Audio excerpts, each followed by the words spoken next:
Hi, my name's Tom Myers, and I've been in private practice in structural bodywork for over 20 years now, and I've been teaching for anatomy for the past 12 years. And this tape on the myofascial meridians is the product of my researches and my attempt to make a holistic anatomy of the myofascia accessible to my students. The information on this tape gives you a powerful assessment tool to assess global postural problems and also to figure out how myofascial pain can travel along these meridians of myofascia so that where you end up working can be quite distant from the site of pain itself. It will also increase your 3D understanding of the anatomy of the human body.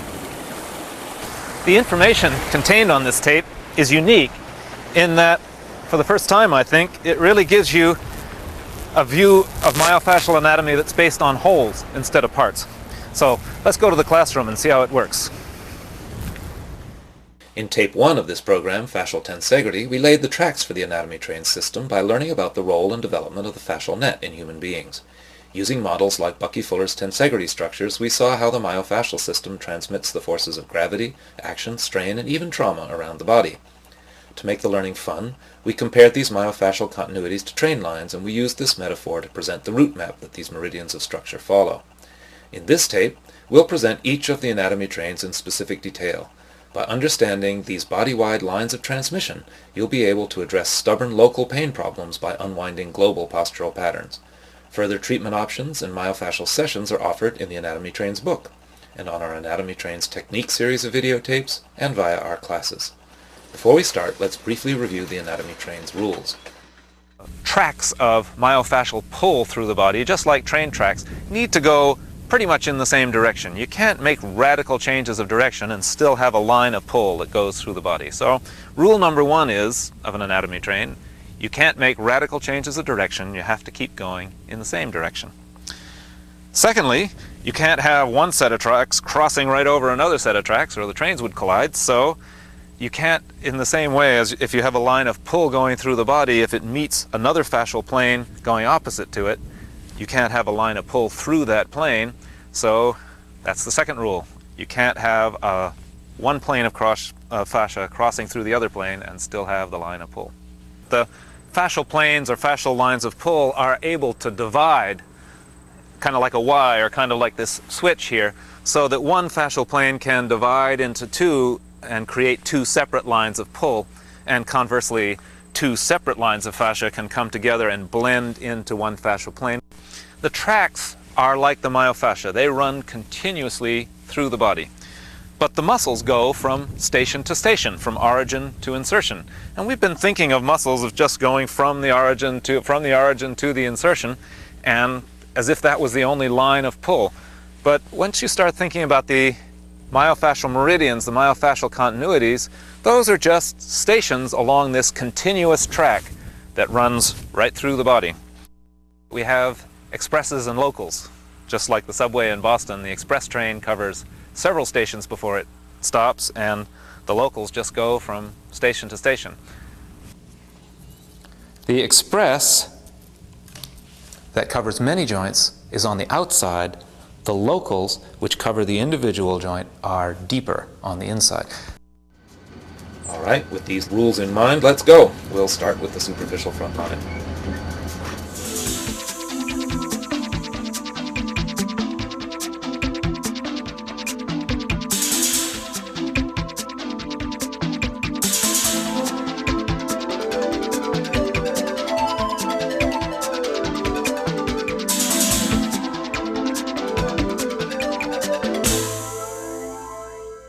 Okay, let's begin.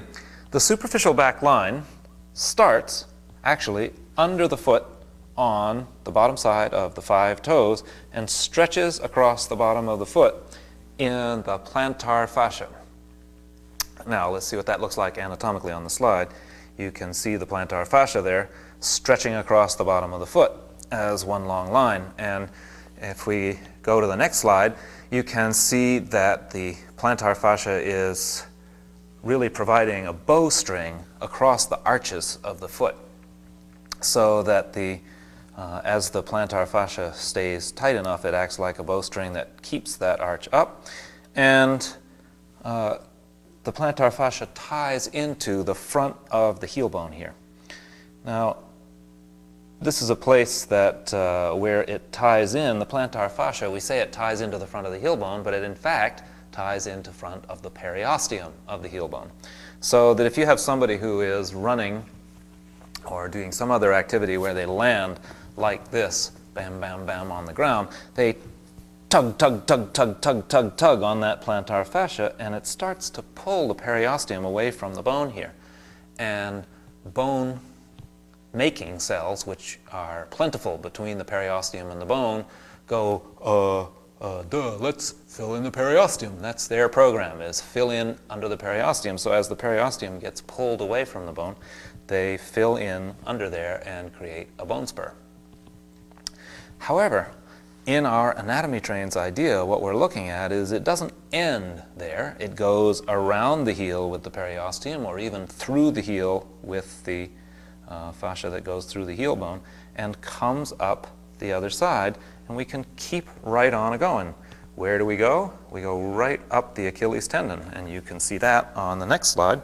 The Achilles tendon comes up through here from the back of the leg, starting, we'll make it start a little bit narrow here so it looks like a real Achilles tendon, and it comes up from there, getting wider as it goes, to, with the soleus on this side of the Achilles band and the gastrocnemius on this side. Since we're doing the superficial back line, we'll go with that superficial muscle, the gastrocnemius, and that's going to carry us across the knee to where the gastrocs reach up over and tie on to the backside of the condyles of the femur.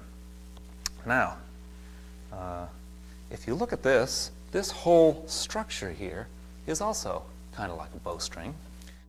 And the arrow in the bowstring, notched into this bowstring going around here, is the heel bone. So as this gets tighter, as you have a tighter and tighter Achilles tendon, as you have a tighter and tighter muscles, soleus or gastroc, that are pulling on it, you're actually going to push that heel bone right into the ankle joint, into the subtalar joint and ankle joint.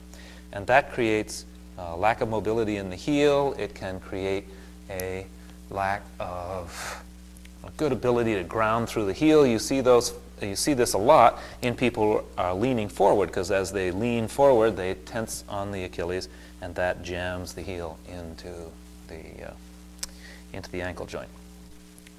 Okay, now as we go up here, the next line, the next piece of our line here is going to be the hamstrings, and the hamstrings are going to go up here to the back side of the ischial tuberosity, and now we can see the line from the back here.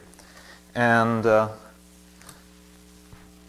but this line through here requires a little bit of explanation. At the back of the knee, we run into our first fudge factor. I set up the rules for the anatomy trains, and every once in a while we're going to have to break them, but we'll learn something each time we break them. Okay, so let's look at the anatomy. If we look at the anatomy of the back of the knee, we can see that the gastrocnemiae, the heads of it, come in and reach up and grab hold of the femurs.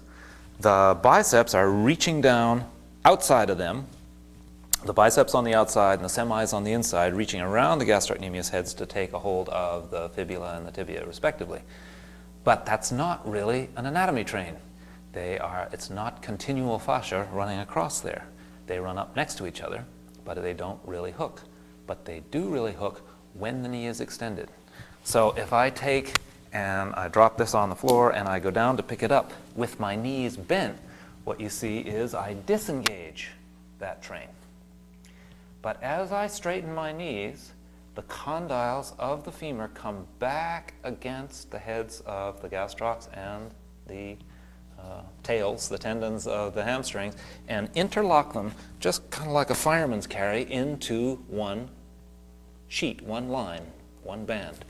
So that if I reach over to pick this up with my knees straight, I feel the restriction in my hips as I go against that anatomy train, which we now see is starting from right under the toes, going around the heel, up the back through the Achilles tendon and the gastrocnemius, and up the hamstrings to the ischial tuberosities. So it's not an anatomy train when the knees are bent, but it is an anatomy train when you're standing up or your knees are extended. Okay, let's keep going. So, if you're used to studying muscle anatomy, you might think we're stuck here because we come up to the hamstrings, and where can we go from here? What muscle takes off from here where we can't take a radical change in direction, remember? We got to keep going in the same direction. Well, it isn't a muscle. It's a ligament. The sacrotuberous ligament keeps going right on up from the hamstrings. In fact, you can see it really as a kind of degenerated hamstring because a horse has a hamstring muscle that goes all the way up to the sacrum. But ours has degenerated so we can have this nice strong ligament, but it's still a fascial continuity right up from the hamstrings, right over the sacrotuberous ligament, onto the edge of the sacrum here. Well, once we get up to the sacrum, it's really easy because we're in the lumbosacral fascia here, in the sacral fascia, and we can just travel up on any one of a number of erector spinae muscles here that travel up and over the laminar groove here, this trough, until they reach the occipital ridge. And from the occipital ridge, we don't even stop there. We go right over the top of the skull with the scalp, the Gallia aponeurotica, if you want the formal name, and right over here to the brow ridge, and here this train stops. Let me give it a little trim here. So this is where this train stops, is right at the brow ridge, right along here in your brow. The fascia comes over the top of the head and stops here. Of course, there's a fascial continuity down onto the face, but the facial fascia is very soft and malleable, and the hard structural stuff stops at the brow ridge. If you think about a fish, as we looked at earlier, the skull stops above the eye, and that's where our original skull stopped, and that's where this line stops. So now if you look sideways on this skeleton, what you can see is this first myofascial meridian that we have starts all the way from the bottom of the foot, goes around up the back of the leg, continues up the back of the leg to the ischial tuberosity, travels over between the pelvic bone and the sacrum, travels up the back in the laminar groove all the way to the occipital ridge, up over the top of the head, and stops at the brow ridge. This is one plane, and it's a plane that you stretch every time you do a forward bend. Any kind of forward bend. The yoga people use the forward bend, downward facing dog position, anytime you bend over to pick up your keys. But you can really notice the difference in this. For instance, if you take one of your clients who's stiff and they reach over and they can't really touch their toes without bending their knees, you'd say, oh, well, the hamstrings are short. But if you take a golf ball or a tennis ball and you put it on the floor and you have them rub that tennis ball underneath their feet or the golf ball underneath their feet, and then you have them lean forward again, what you're going to see is this. Because that plantar fascia, all you've done is stretch the plantar fascia. But you stretch that plantar fascia and you will see that that whole line extends. Another piece in thinking about the line as a whole, if I bend over like this, I'm not stretching that whole line, you see? I'm stretching up to my hips and maybe even along my back. But this part in my neck, I've got really contracted.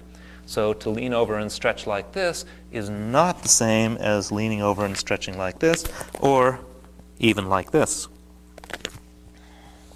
So let's look at the superficial back line now as a strip of myofascia that goes over the spinal curves.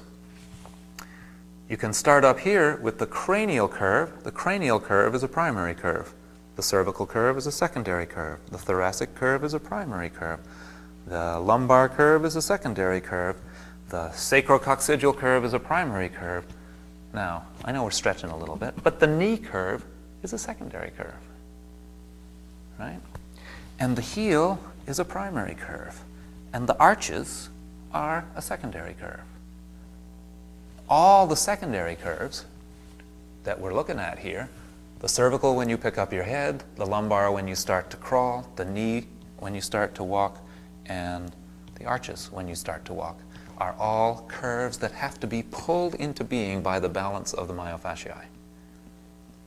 The primary curves are there just as part of the skeleton. The secondary curves have to be held by a balance of the muscles.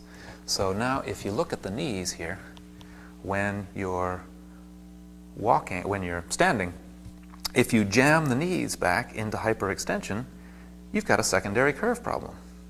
If your arches are fallen, you've got a secondary curve problem. The balance of the knees has the knees off lock, pretty straight, but still in a curve that goes this way. So now it's just an expanded vision of what you've been looking at and been learning, just to see secondary, primary, secondary, primary, secondary, primary, secondary, primary. And the superficial back line is the one that mediates all these primary and secondary curves.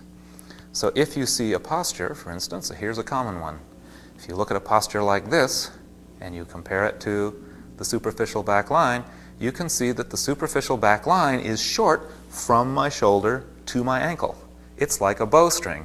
Here would be a straight posture, well, straight as I can manage in this 50-year-old body, and here would be a short back line posture. One short back line posture. Here would be a posture in which the primary and secondary curves have been reversed. You have a reverse curvature of the knee secondary curve, and that's going to require that you, generally speaking, that you have more of a curvature in the lumbar secondary curve. So these are just a couple of ways in which you can consider the superficial back line as in a clinical way. But the major point that we make here is whatever you see going on in the area of this superficial back line, strain will spread along this line in either direction. I built the line from the feet to the head, but obviously the line pulls from the head to the feet, or from both ends towards the middle, or any way along the line. So you could have an extra short line along the superficial back line in here, or in the hamstrings, and it's going to spread along the line. So knowing the line allows you to say, okay, maybe these hamstrings aren't held right here. Maybe they're held further along the line. Maybe these hamstrings or lower leg aren't short here. Maybe the shortness is really in the plantar fascia. So the power of this is really twofold that I want to sort of get out here as we start these lines in. One is that you can use these lines for global postural assessment to see which line is tighter or which line is looser in a global kind of way. And secondly, these are the lines on which strain travels throughout the myofascia. So if you see really tight hamstrings and you've worked on the hamstrings till the cows come home and they're not releasing, maybe it's here, further up the line, that will allow you to release things. Maybe it's all the way up here. I get a lot of juice from working on the scalp. Maybe it's down in the plantar fascia that's going to help you.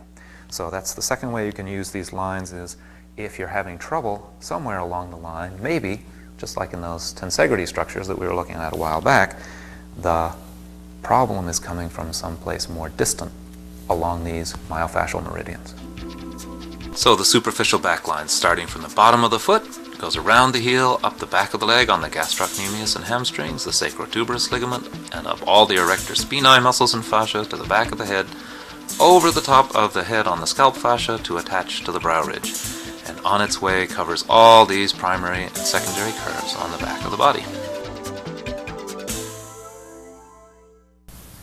Hi, we've come out to the beach on a fairly windy day so that we can show you how these lines get stretched. So if we look at the superficial back line, a stretch for the superficial back line here, you can see how a forward bend, especially if the head is let go, is a stretch for the superficial back line. And of course this can occur in many forms. You can do this if you're just seated and leaning forward, it would be the same stretch. So you can see that this is essentially the same stretch to stretch the same superficial back line.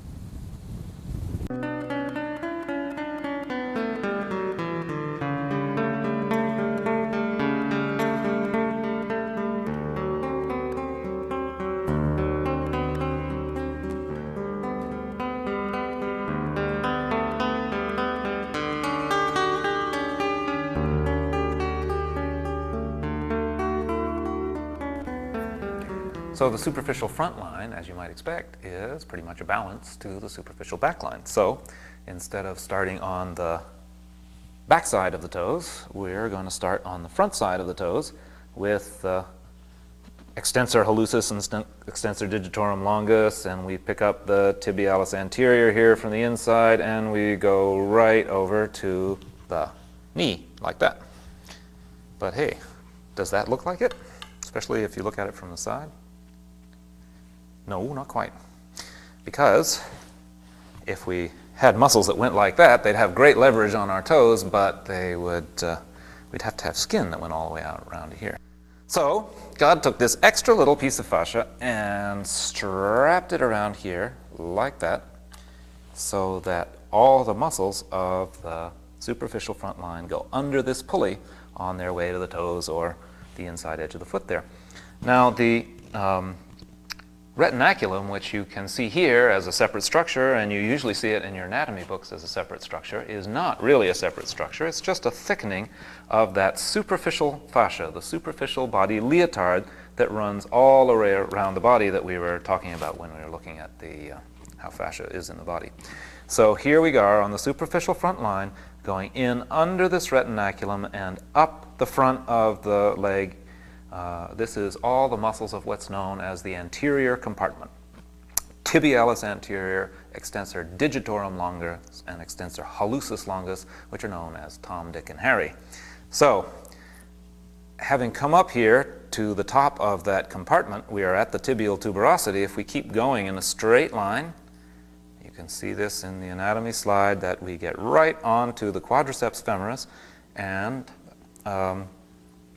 as we go up on the quadriceps, the most superficial of that quadriceps is the rectus femoris, and it includes the kneecap. So I've just taken this thing right around and stuck it to the whole kneecap, because the patella is a piece of a pulley. It actually exists within the quadriceps tendon, and we're on the superficial front line, so we'll take right up to the superficial, most superficial muscle here, the quadriceps, the rectus femoris, goes up here to the anterior inferior iliac spine. So we've made it up to the anterior inferior iliac spine here, and we're kind of stuck. There's no muscle that takes off from here, except perhaps the iliacus, and that would carry us very deep. We want to stay on the superficial front line, and so here comes the fudge factor for the superficial front line. I'm going to jump over here. I'll just stick this here for a second. I'm coming over to the pubic bone. This isn't really part of the line. There's nothing here. I'm not talking about the inguinal ligament or anything like that. But I am jumping from here to here, which isn't normally allowed in the anatomy trains. But let me show you what I mean on my own body here. The rectus femoris comes up the leg and to the anterior inferior iliac spine here. The rectus abdominis, which is going to be our next muscle, takes off from the pubic bone and goes up to the rib cage here. Now, if you look, these 2 points are on one bone, the iliac bone here, so the hip bone. So if I tighten the rectus femoris, I'm going to pull down on the rectus abdominis. For every millimeter that this shortens, this has to lengthen. And conversely, if I tighten the rectus abdominis, I am going to pull the rectus femoris into greater length. Okay? And likewise, if I stretch through the whole hip, I'm going to have to stretch both this and this as I stretch the superficial front line, as I would in, say, yoga pose like the cobra, or where I was reaching overhead on a shelf or something, or a bridge, any kind of a pose like that. So this works as an anatomy train as long as I stay right in the sagittal plane. If we're talking about twists, where you turn the body away from this superficial front line, doesn't connect through this area here. But if you're talking about a connection through the sagittal plane, through the plane of right through the front of the body, then the next piece, the rectus abdominis muscle, which comes up here to the fifth rib, and coming from the pubic bone, you can see the linear connection between these two. And as we come up onto the fifth rib, we get on to the sternalis fascia that runs under here. You can see this in the Vesalius slide from way back when, and also in the modern slides here. And the sternalis fascia carries you right up the sternal bone to the top of the sternal manubrium. Who takes off from here? The obvious muscles when you got up here to the sternum to keep going right up the front of the body would be these sternohyoid muscles. But look at the anatomy slide and you will see that these muscles actually go behind the sternum. And what muscles keep going on the superficial front plane? It's your sternocleidomastoid. So the superficial front line, if you follow the anatomy, actually goes up here onto the mastoid process, and then that connects also right up into the scalp. We'll give this one a little trim also. I suppose keeps right on going over the top, but for our purposes it will stop there. And now you can see the balancing answer to the superficial back line is the superficial front line, which balances it all the way up to, let's stick that down, to the the top of the rib cage here, and then look what happens. Look what happens. The superficial front line goes to the back, and in fact goes behind the atlanto-occipital joint where the head is joined to the neck. The result of this is if I tighten the sternocleidomastoid on this side, on both sides, I'm going to do this to the neck. If I tighten the superficial back line, I do this. If I tighten the superficial front line, I do this. So is it any wonder that this is one of the most common postural faults that you can see? Because the superficial front line and the superficial back line both pull the neck into hyperextension, which is something that we always are working on to try to get this to happen. And we're going to see that the only line that really counterbalances this and takes your neck into flexion is the deep front line. So at the, as we look at this superficial front line and we come to understand it, there's a piece about how people react to fearful situations that becomes really clear. If you, and you can see that here in the slide, if you stand behind somebody and surprise them, in this case somebody fired a blank gun behind this gentleman, before he was standing like this and after he was standing like this. So he was shortening the front of his torso and he was shortening the back of his neck. Now, when you see the superficial front line as a whole, you can see what this is. It's a shortening of the superficial front line. The reaction to stress is to return toward the fetal position, is to shorten the superficial front line and protect your body. But shortening the superficial front line shortens the front of the body up to here and then shortens the back of the neck, because that's the way the line runs.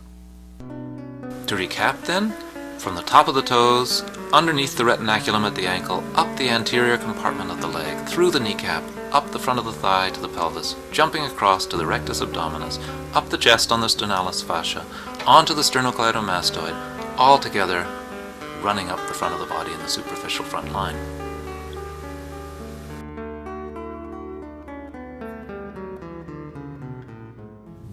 As you can see, a stretch like this would stretch the superficial front line. A stretch like the cobra or the upward-facing dog. And here's a simple stretch for the superficial front line on one side.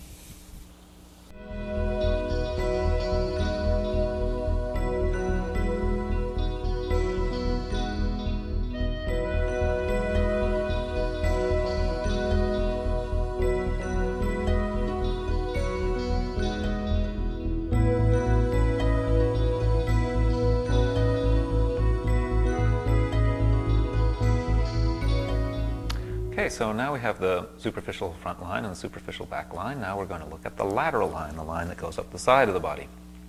The lateral line in our evolutionary history, if you look at the lateral line of a fish, a shark for instance, can feel along its lateral line. Those are very, very sensitive motion sensors right along the lateral line of some fish. And They can sense vibration. Now we, as human beings, have concentrated all that vibratory sensitivity into one organ along our lateral line. But even though we don't have vibration sensors down our side, the lateral line does have a myofascial reality in the body, and here we go. So if we look at where the lateral line comes on a human being, it really originates in two places: at the base of the first metatarsal, on the inside of the middle of the foot, and the base of the fifth metatarsal at the outside of the middle of the foot. So starting from the inside, if we put on the peroneus longus muscle to its attachment there on the first metatarsal base, and we bring that up here, and then I'm going to use two for this one for a reason you'll see in a minute. The peroneus brevis attaches to the outside of the fifth metatarsal base. So you see we're really starting from two places.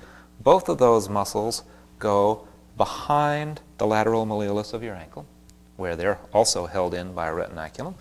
And although the brevis stops here halfway up, what we're really talking about fascially is that the myofascia and the fascial compartment is the whole lateral compartment of the leg.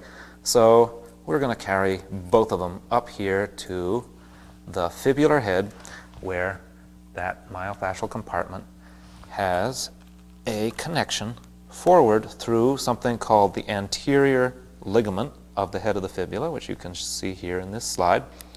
So that carries us still up the lateral line, still pretty much in a straight line, and there, with that anterior ligament of the head of the fibula, we connect into everybody's old friend, the iliotibial band. The iliotibial band goes up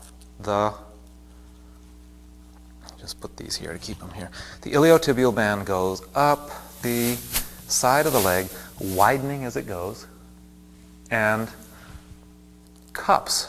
Just kind of stick it together here because it's one long sheet. It's widening just like the Achilles tendon and getting up here to cup the greater trochanter and help to hold that into the socket.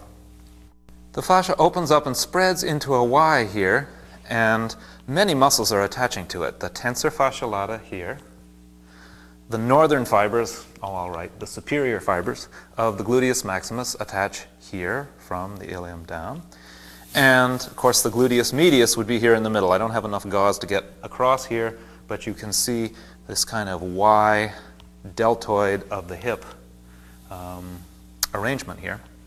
And so here we are now out at the anterior superior spine and the posterior superior spine of the iliac bone. Now, if we were to keep going in the same direction, we'd have to keep going out that way, see? So here comes our next fudge factor. The fudge factor on the lateral line is that it's not so much of a line as a basket weave. And what we're going to see here is the next set of muscles goes across in another direction.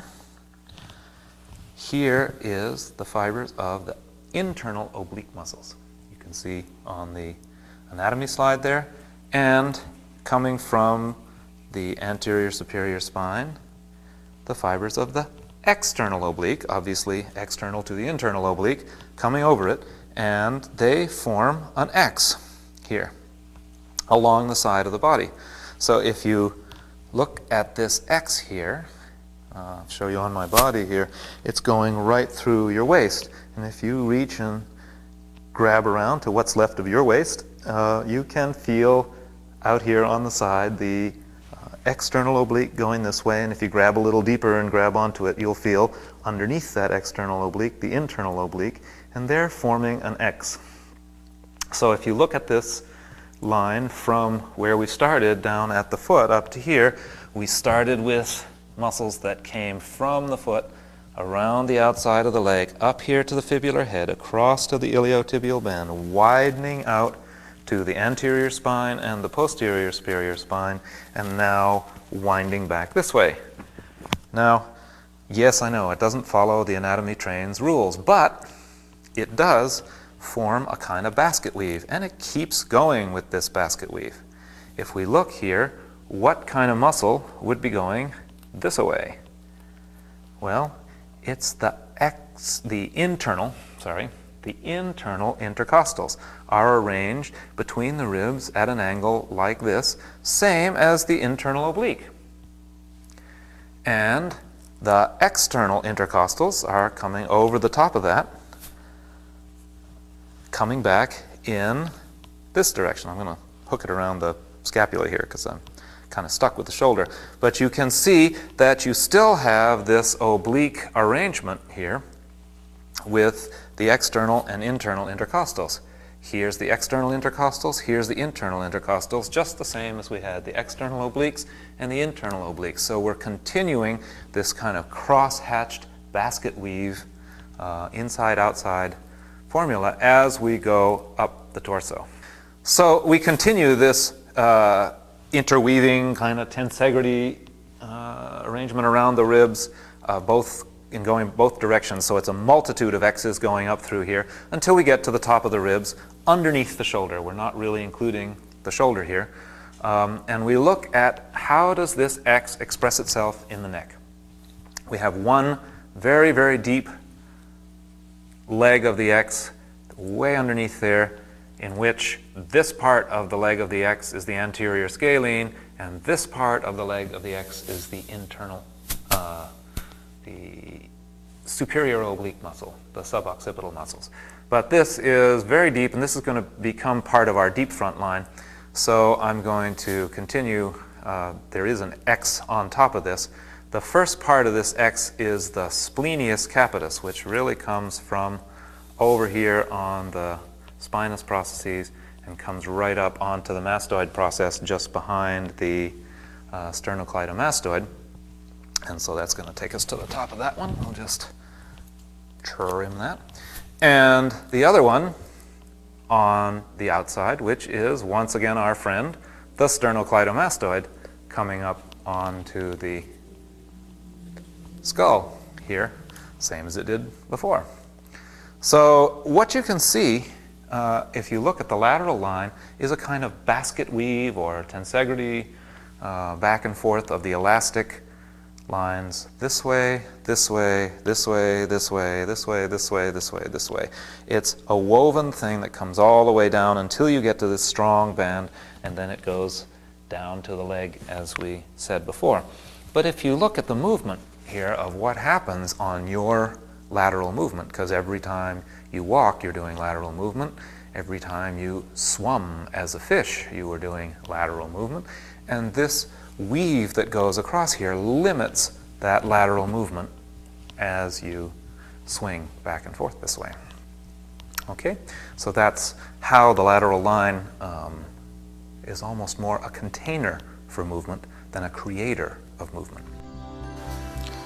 So from the inside and the outside edge of the foot, the lateral line goes behind the ankle, up the leg on the peroneals, up the outside of the thigh on the iliotibial band, crossing the waist with the abdominals, the ribs with the intercostals, and the neck with the splenius and the sternocleidomastoid, all together forming a basket weave on the outside edge of the body.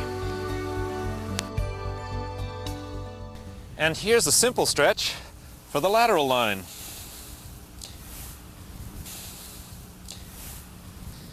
If you measure the distance from the armpit to the belt on both sides, this is a good measure of the lateral line. If the line from the armpit to the belt is shorter on one side than the other, then the lateral line is generally shorter on that side.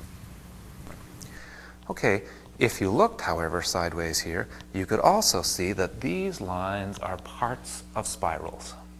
And so now let's go to my favorite line, the line that travels all the way around the body and doesn't break the rules anywhere, the spiral line.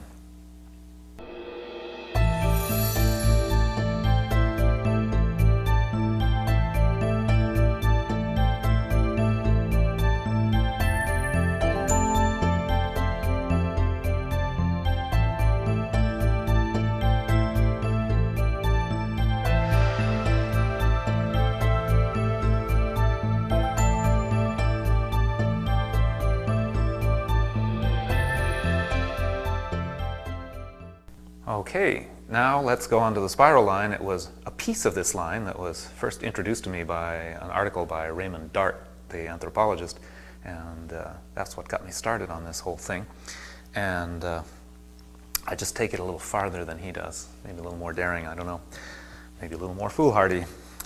We start with the spiral line out here on the side of the occiput with the same muscle that we have over here, the splenius capitis. The splenius is a bandage that wraps itself around the superficial back line, which is the erector spinae. We haven't gotten to the trapezius and the shoulder. That's even more superficial, but right now we're at this layer. The spiral line comes down here to the spinous processes of the upper thoracic vertebrae. I'm not being absolutely specific about which here. What I want you to get is the general idea rather than all the specific numbers. So if we kept going along here in the same direction, what muscle goes over here? The rhomboids go over here and carry us over to the medial border of the scapula, which you can see in the anatomy picture here, going pretty much in the same direction. And I'm going to tuck it under here, but you understand that the rhomboids are going all the way along this whole border, and the next muscle takes off all the way from this border, so that if we are able to look under the scapula here, we would see the serratus anterior muscle, which you can see pictured in the anatomy slide there, going around from the medial border of the scapula, going around and taking on to the ribs. But now, as we keep going in the same direction, okay, let's just take his hand out of his mouth here so he doesn't look so shy.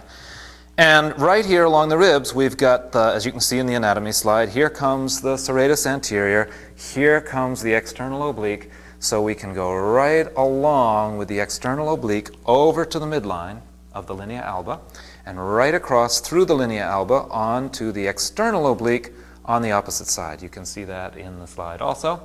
And that carries us over to the anterior superior spine.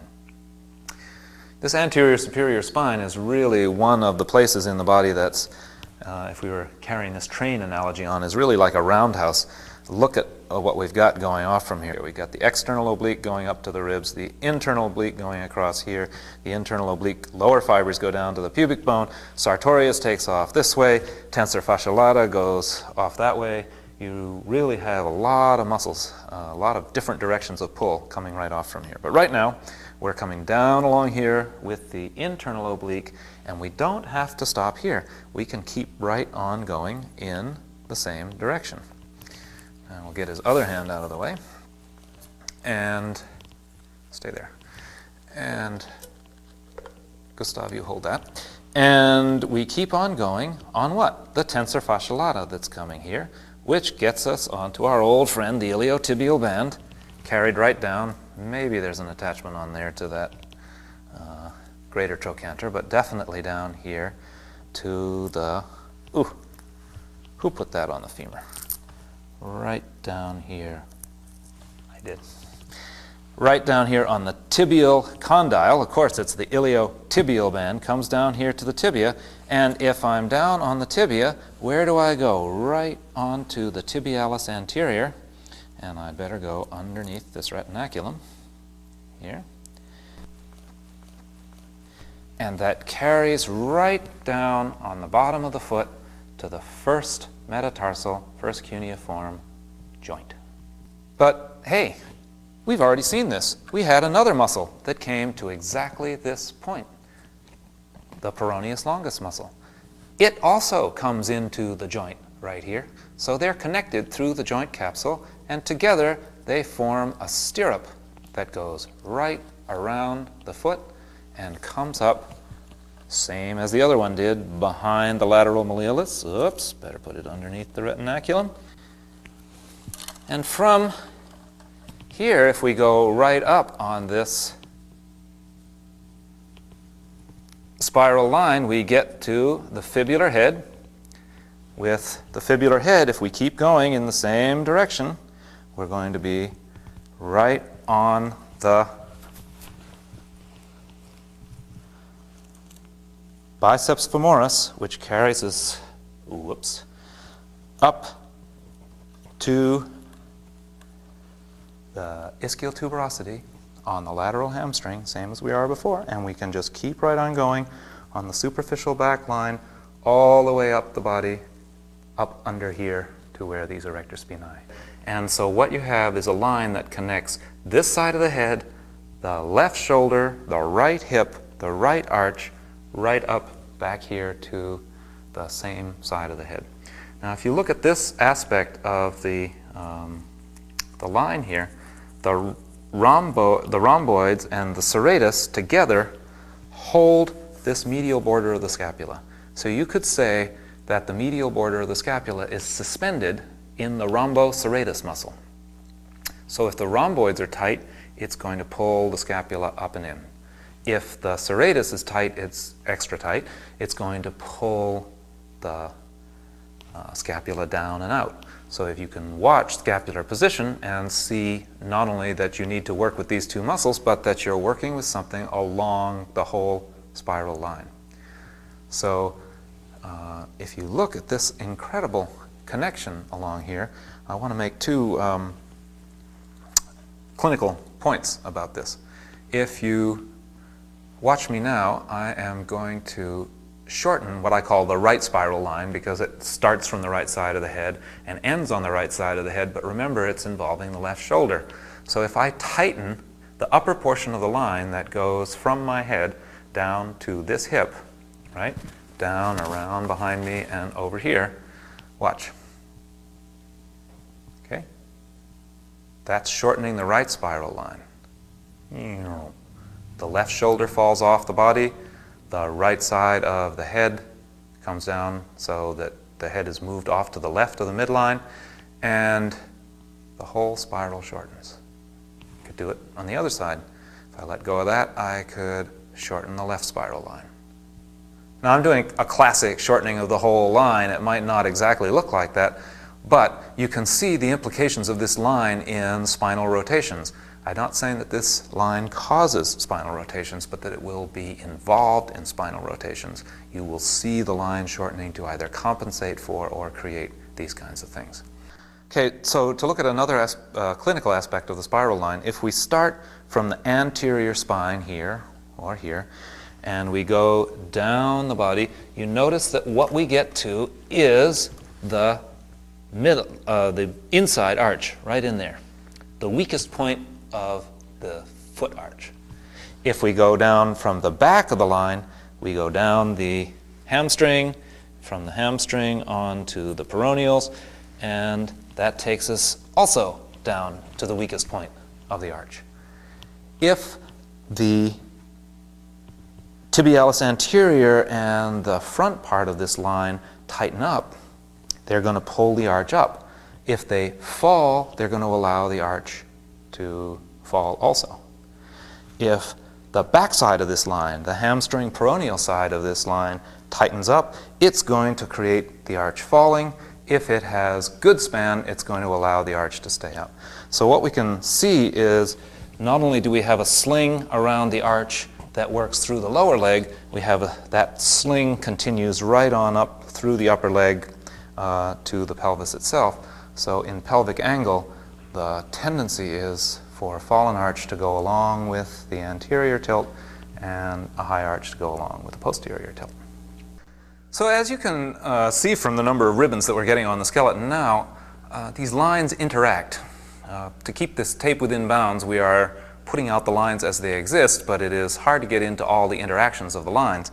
But you can see how there are some myofascial units that are redundant, that go through several lines, and that's just the way it is. If one line is pulling, it's going to create compensatory pulls in another line. For instance, if you see the spiral line pulling around like this, it's going to affect the lateral line over here. This lateral line is going to shorten. This lateral line is going to be lengthened. So you do have to watch the interactions between these various lines.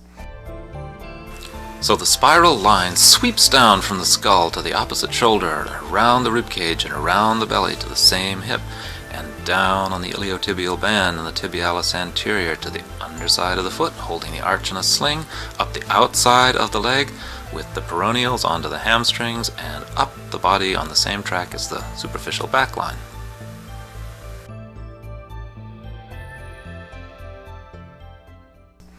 Okay, now we have finished the cardinal lines, the north, south, east, and west line, and we have done the encompassing line of the spiral line. We've been looking at the lines that go through the trunk, and we've been carrying them down into the legs because the legs in a human being offer support.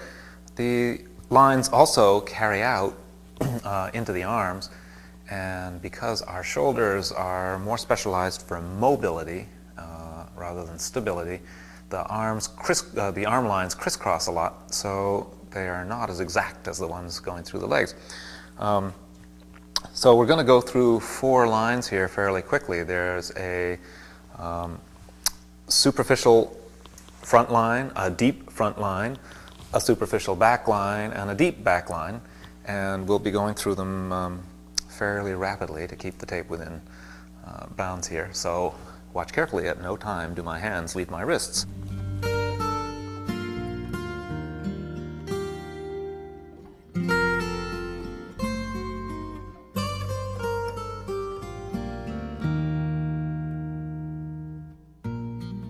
So starting with the deep back line of the arm, we start again with the rhomboids.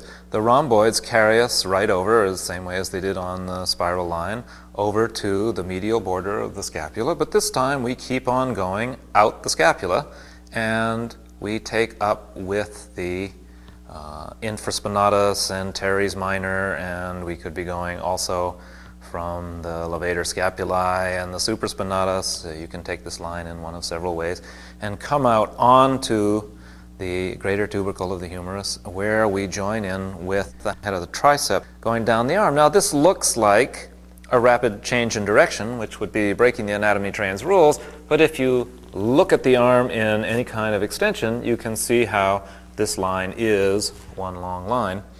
And that's going to carry us down to the olecranon of the elbow, right here, which is part of the ulna bone. So we go down right along the periosteum of the ulna here, off the styloid process, and on to the outside edge of the arm. And we'll trim this guy off, and there you can see the deep back line of the arm.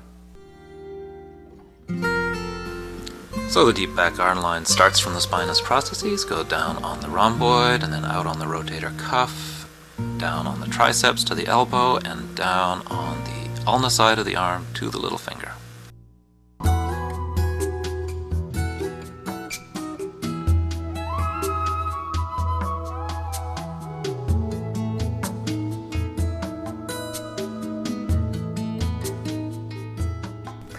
So the superficial back line of the arm, which we'll do over here on the other side, starts from the trapezius, which is of course the most superficial muscle in this part of the body. So we could start from here, from here, from here, from here, from here, but let's just start it from the head for convenience. And we would have the trapezius going over to here on the acromion process and the clavicle, and who takes off right from there. You could almost call it the trapezio-deltoid muscle, because that goes over the top here and down onto the deltoid tubercle. And as you can see in the anatomy shot, from the deltoid tubercle, although it's interrupted by the head of the triceps, we come down the intermuscular septum here, the lateral intermuscular septum, to the lateral epicondyle, which you can feel right there, just above the elbow. And that takes us on to the extensor muscles of the back of the hand, which carry down underneath the retinaculum here, same as the ones do at the ankle. I suppose we cut that off at the end of the fingers. And what you could see here is the superficial back line of the arm. So the superficial back arm line starts with the trapezius, continues with the deltoid and the lateral intermuscular septum, down to the lateral epicondyle, and down the backside of the forearm to the backsides of the fingers. The simple stretch works for the back of the arm lines. If your client leans back with the arms laterally rotated, you get a nice stretch on the superficial back line of the arm. If the client leans back with the arms medially rotated, you can feel it going right through the rotator cuff and the rhomboids in the back of the scapula there. Now let's turn our attention to the front lines of the arm.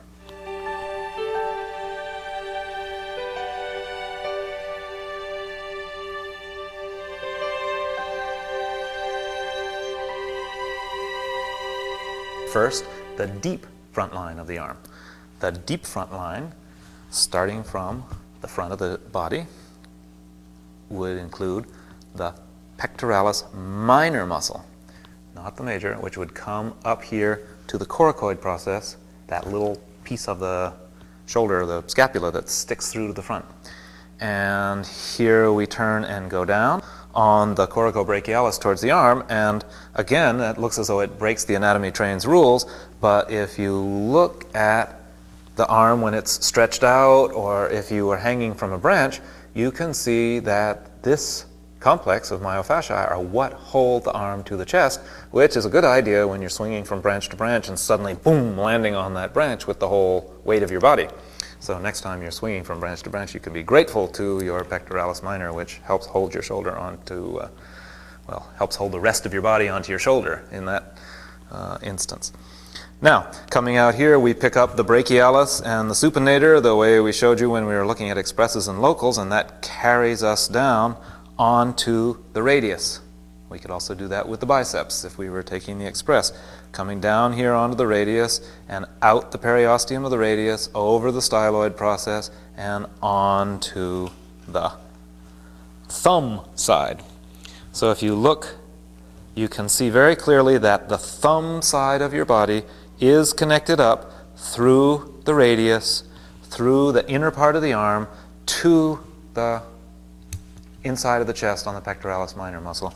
For those of you who are watching who are shiatsu people, who use your thumbs, when you press down on your thumb and really put weight on your body, it's got to come up and through and meet your chest here. If you are pressing on your thumb and you're taking it into your back, you're asking for trouble, and so are your clients if they do something like that. If you follow the anatomy train's lines, you'll see where the tension has to go to make it integrate into the body. This line starts on the ribs with the pectoralis minor, slides down the biceps part of the arm, and gets onto the radius side and ends up on the thumb of the hand. Okay, so now let's go look at the superficial front line of the arm.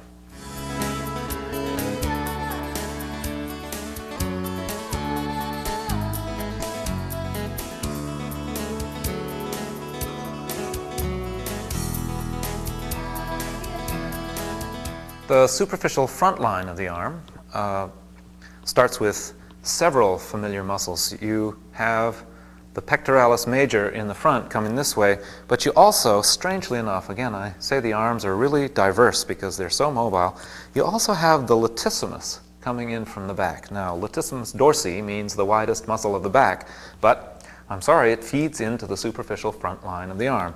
Latissimus, teres major, and pectoralis all together, but I'll represent it with this line from the pectoralis major, come into the humerus here in the intertubercular groove, where you can get from there with them onto the medial intermuscular septum, from this division here between the flexors of the arm and the extensors of the arm, and carry down onto the medial epicondyle of the elbow, which you can feel right here on the inside. And as you go down from that, you get right onto the flexors of the arm, that whole common flexor tendon, which takes you down through the carpal tunnel and into the palm of the hand, like that.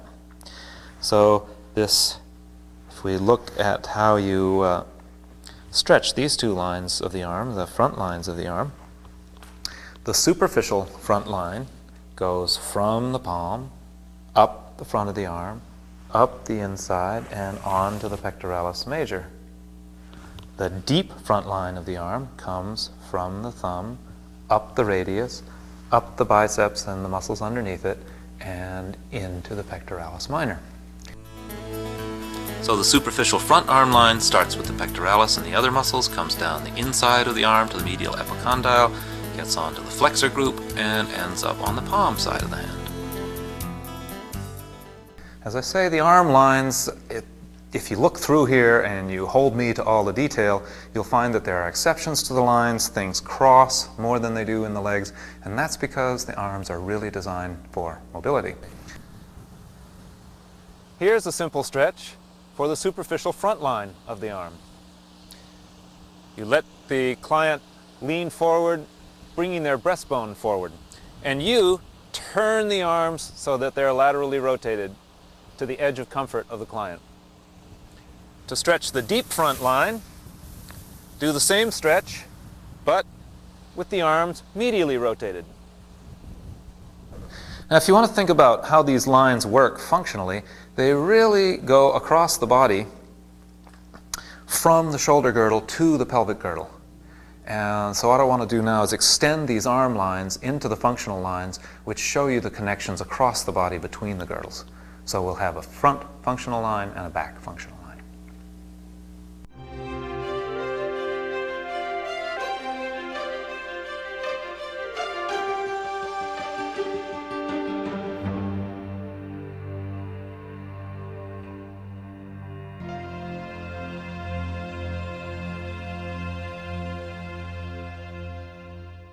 So what we're talking about here is an extension of the arm line, the superficial arm line in this case, that we're coming down from this whole superficial arm line, but I'm just going to start here. Let's just start here with the pectoralis major muscle. That muscle comes down,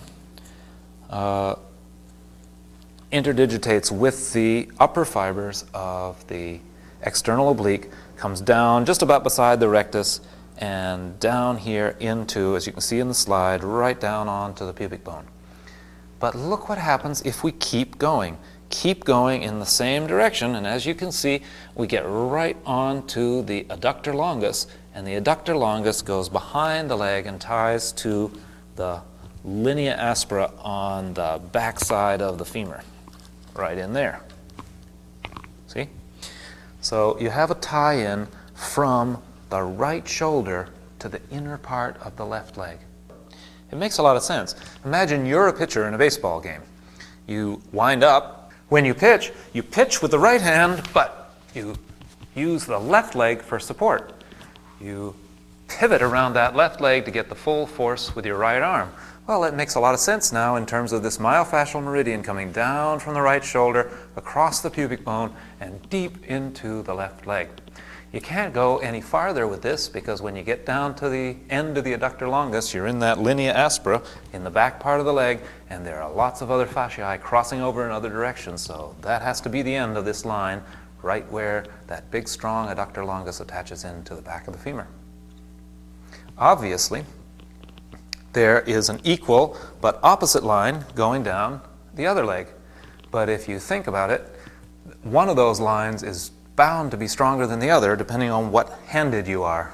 If you're not ambidextrous, if you're using your right arm more than your left, especially in something like tennis or any sport that's handed, you're going to see differences in these lines from one side to the other. So the front functional line comes from the arm lines of one shoulder down across the chest, across the belly, crossing the midline of the pubic bone, into the adductors of the opposite leg, so that each shoulder is joined to the opposite hip.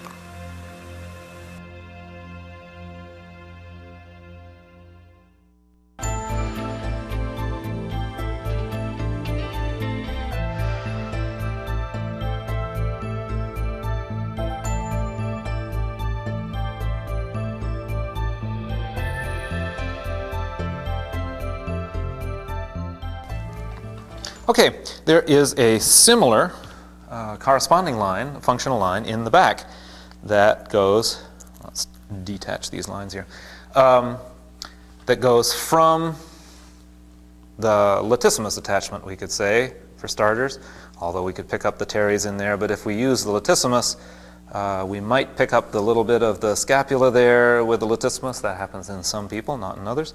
And that would take us down to the middle of the thoracico-lumbar fascia. We cross right over that fascia as it crosses over the body and down through the sacral fascia And we pick up what? Well, we've picked up the same muscle, the gluteus maximus, but these are the superior fibers that go into the iliotibial band, but now we're on the inferior or sacral fibers that go underneath the iliotibial band on to the gluteal attachment 1/3 of the way down the shaft of the femur.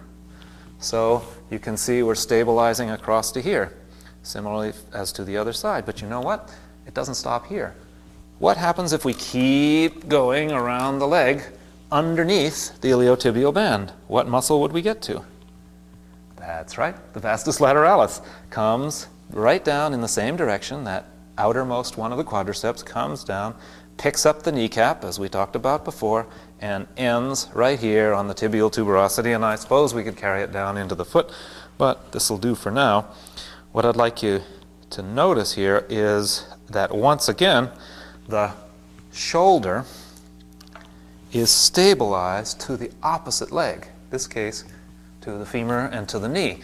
So if you consider that in terms of a backhand, here I go, the line goes up the back of the arm, connects into the latissimus, goes across the latissimus to the opposite leg and around to the knee. That's quite a long line.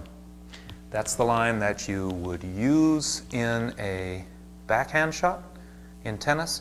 It would also be the line that you would break, I mean B-R-A-K-E, slow down the motion if you were doing the pitch.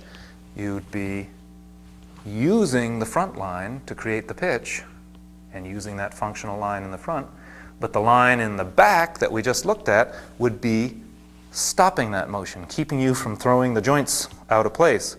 So that line would come down across the back again and over onto the opposite leg. The same thing, I suppose, would be true for the backhand. Once you got to the limit of the backhand, this front line would be the break. That would stop you from going too far and damaging the joints. But you see these lines going really across the body. That's where you get the functional connections, the things that really make the body integrate and work as a piece of movement. So the back functional line likewise joins the arm lines, but this time across the back of the rib cage, the thoracicolumbar fascia, the sacral fascia onto the gluteus maximus, the vastus lateralis, right around to the tibial tuberosity, thus joining the shoulder to the hip across the back.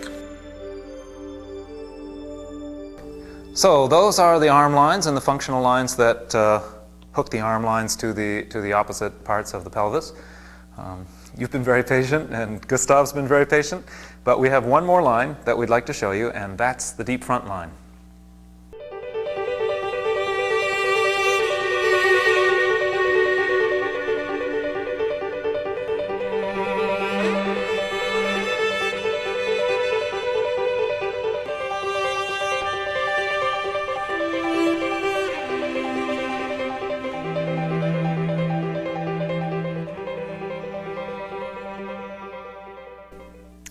Okay, now our last line, the last line we're going to look at is the deep front line.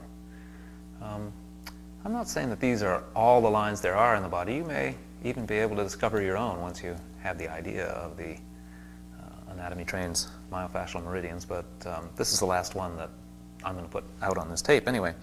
And this line is very important and is more fascial than muscular. So we've been looking at a lot of the myofascial chains, and this has a few muscles that go along it, but you have to follow the fascial planes, the intermuscular septa, to really see this one. So watch closely. Here we go. We're going to start on the bottom of the foot with the attachments of a muscle called the tibialis posterior. We would also include, I really want to stay with this deep muscle, which comes right down here and has a tendon like a hand with about 5 or 6 different fingers that hold on to most of the bones that are under the tarsum of the foot.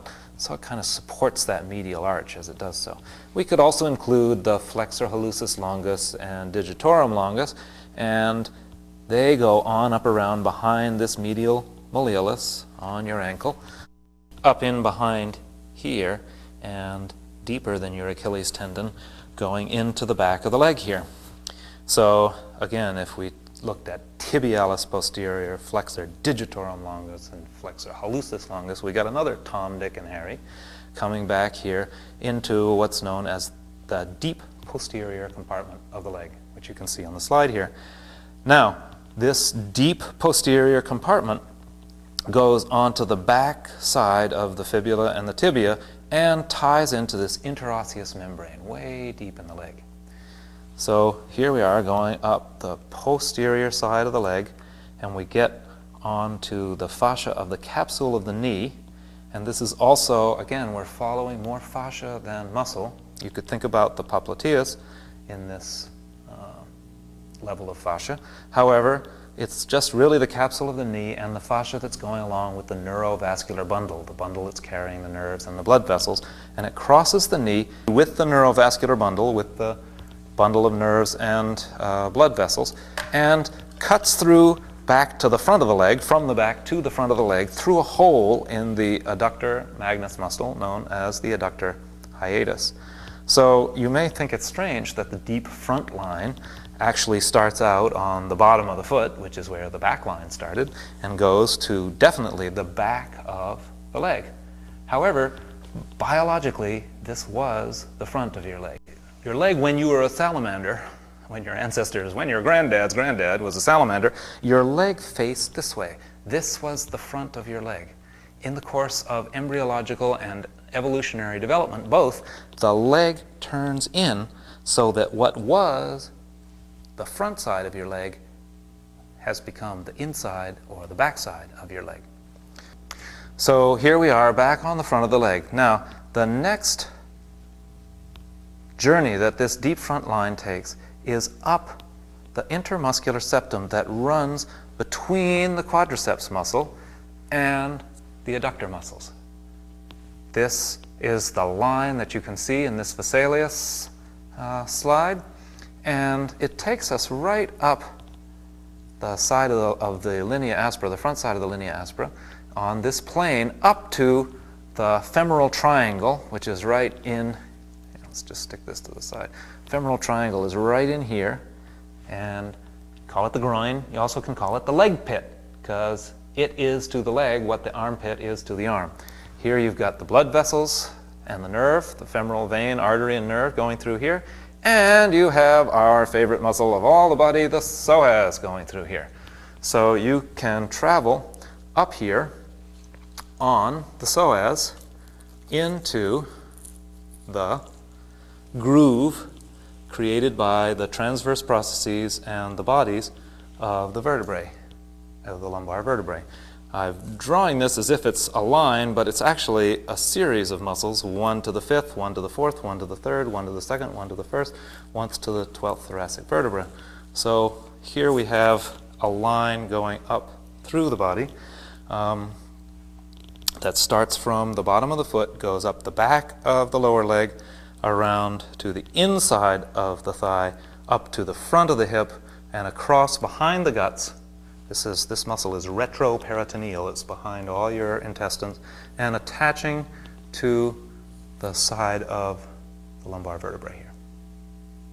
This area of the groin here and the hip is just so important. Again, it's such a common postural fault to see the hip closed or the lower back pulled forward, and by cause of the muscles that go through here. And when I first started working, nobody had heard of the psoas and nobody knew what it was, and now when I go to teach people, everybody thinks must be the psoas. So I want to get a little more clarity in this area here. So here's the psoas express. This is the express muscle going through here. Now, if you looked at just below the psoas attachment, almost in the same place, is a muscle called the pectineus. And the pectineus comes up here to the iliopectineal ridge on the pubic bone.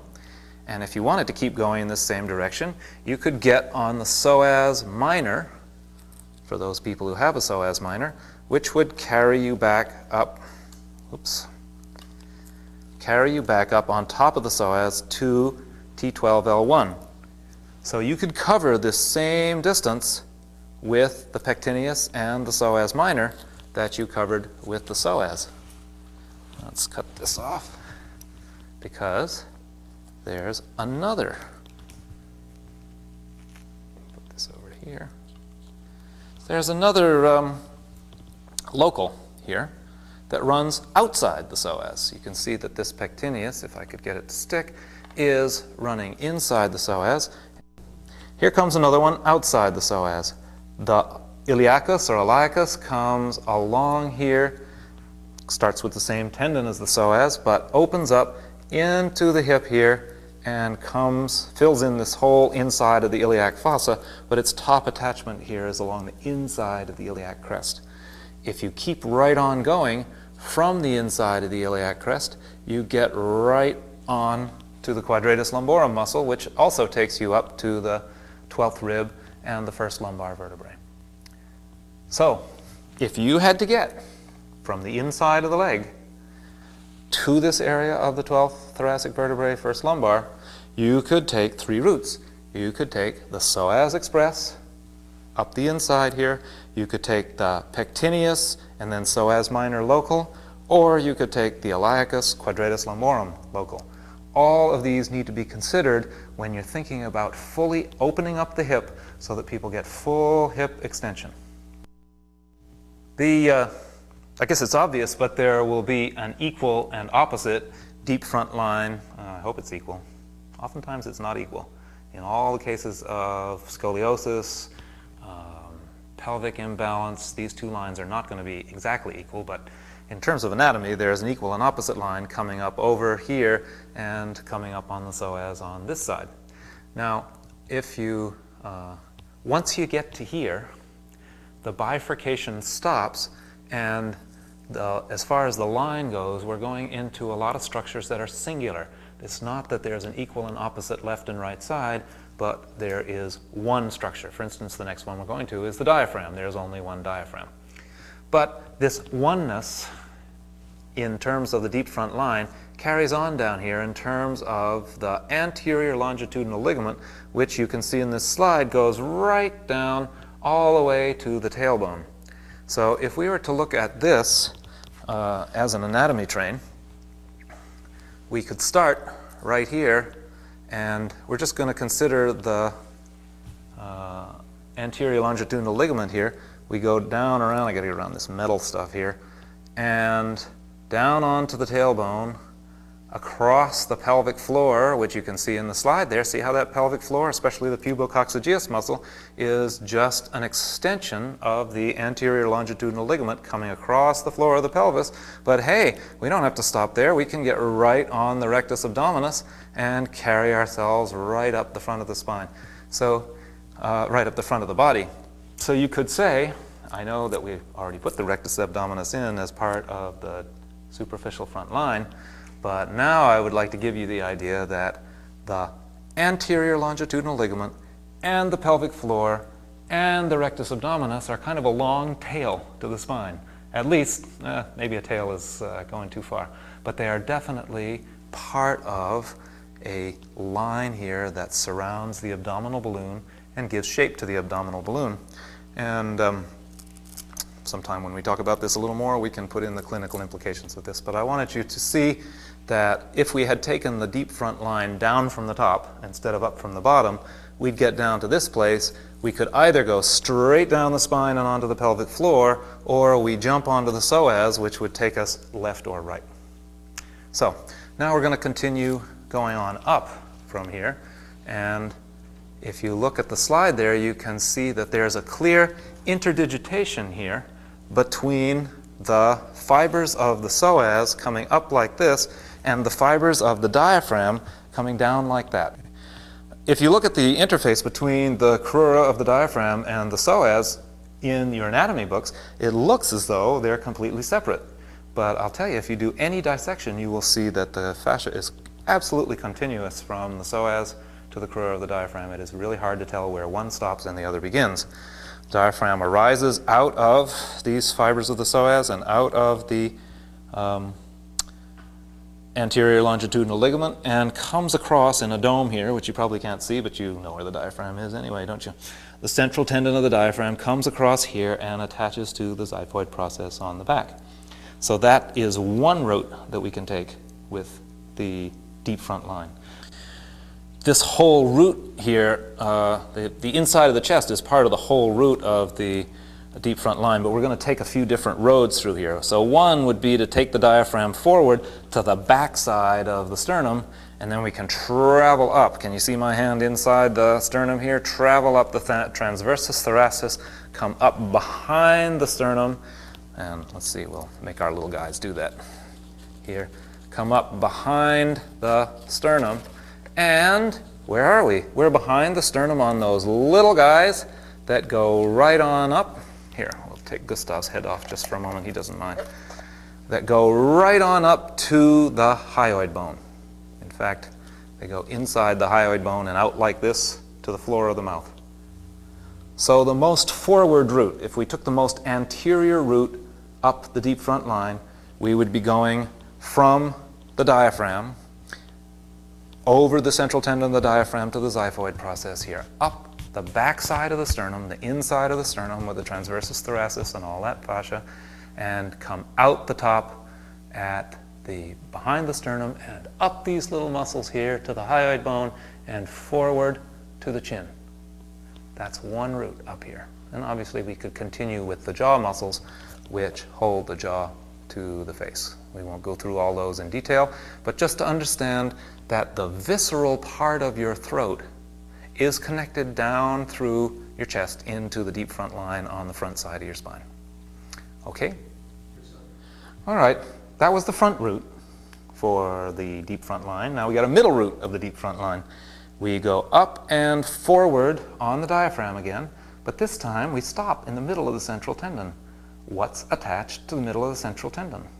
Look at the slide, you will see that the pericardium is attached to the middle of the central tendon. The pericardium is the bag around the heart, and that's part of a big connective tissue structure which runs front to back here in the chest, like that, and contains the pericardium and the visceral pleura of the parietal pleura of the lungs and all the tubing that's in here. And if you come right up with that, you come up to the top of the lungs and the top of the heart with all this fascia of the thoracic inlet up here. And inlet or outlet? I always forget. Anyway, coming up here to the top of the dome of the lungs, you get onto the scalenes, and the scalenes carry you right across to the anterior tubercles. These muscles are major, major suspensory muscles. The scalenus anterior, middle, and posterior are major. Of course, they go to the ribs, but the inner fascia actually goes to the lung itself, actually holds up this mediastinal tissue. So you could say that the organs are suspended between the psoas and the quadratus lumborum on the bottom and the scalenes at the top. This fascia is really important in holding up the organs. So our middle root with the deep front line in the chest goes up the diaphragm, through the pericardium of the heart, out with the connective tissue of the mediastinum, and up on the scalenes and the scalene fascia onto the cervical vertebrae. As I mentioned before, there are also little muscles back here that connect those vertebrae to the back of the skull, so that would be the end of the line going in that direction. Okay, and just one more, the back root of the deep front line is just the continuation of the anterior longitudinal ligament right up the spine, and it would go right up to the top of the neck and would attach to the skull. So if we put the skull back down on there, you can see this baby coming right up, I'll just have to show you on here, and attaching to the front of the skull, right in front of the skull. So if we, I don't know if this is going to work, if we put Gustav back on there, you could see Gustav's head back on there, you could see this line coming right up the front of the neck and going right into the bottom of the skull, where you can see it there on the anatomy slide. So that's the third most deep the third posterior part of the deep front line. This is a very complicated line. It's a line that has a lot to do with our psychophysiology, because it's right where the organs attach to the back. The backbone is our biggest part of our doingness, part of our moving around, the part of us that we think of is in control. The gut part is much more ancient and asserts its control when it needs to. And it is attached all the way along the front of the spine here through the mesentery and the mediastinum all the way up. So this deep front line, especially in the trunk here, is right on that interface. And to me, this is another way of speaking of this is as a core line. And if you really want to get balance in the body, and if you really want to get the deepest kind of health and the deepest kind of full expression for the person, getting length along this line all the way from the inner arch, all the way from the inner archway down here, up the back of the leg, up the inside of the adductors, and up the front of the spine, getting that front of the spine to lengthen, that's what really produces health and full expression in a person. The deep front line starts deep in the plantar surface of the foot, runs up behind the calf in the deep posterior compartment, swirls around to the front on the intermuscular septum, picks up the psoas, goes to the front of the spine, and follows the anterior longitudinal ligament all the way up to the skull. In the interface between the organic body and the musculoskeletal body, this is the deep front line. More complex poses like this stretch lines in combination. You can see that the lateral line for most of the body is being stretched by this pose on this side. However, the spiral line is being stretched from this side of the neck around to the opposite hip. And in the forward leg, you have a stretch in the deep front line from the groin down to the foot. Obviously, it would be the same on the other side for the other sides of the lines. Come on up. Well, there's the general exposition of the route map of the anatomy trains, the myofascial meridians running through the body. With the information in this tape, you have a powerful tool for going after the postural patterns and the pain patterns that your clients bring to you every day. Over the years, as a client, as a practitioner, and as a teacher, I've become more and more convinced of the power of simple touch to heal the human heart. Bodywork and movement therapies can not only heal myofascial pain, but also the psychological and developmental restrictions that constrain the human spirit. Remember as you work that you're on the cutting edge of something that will be part of not only of the health care of the coming generations, but even contribute to the physical education of the children coming along. Other tapes and books in this series will be exploring the specific applications to various problems that we see in our practices every day. And so we hope you can join us for those, and we hope that you found this tape useful and entertaining as well.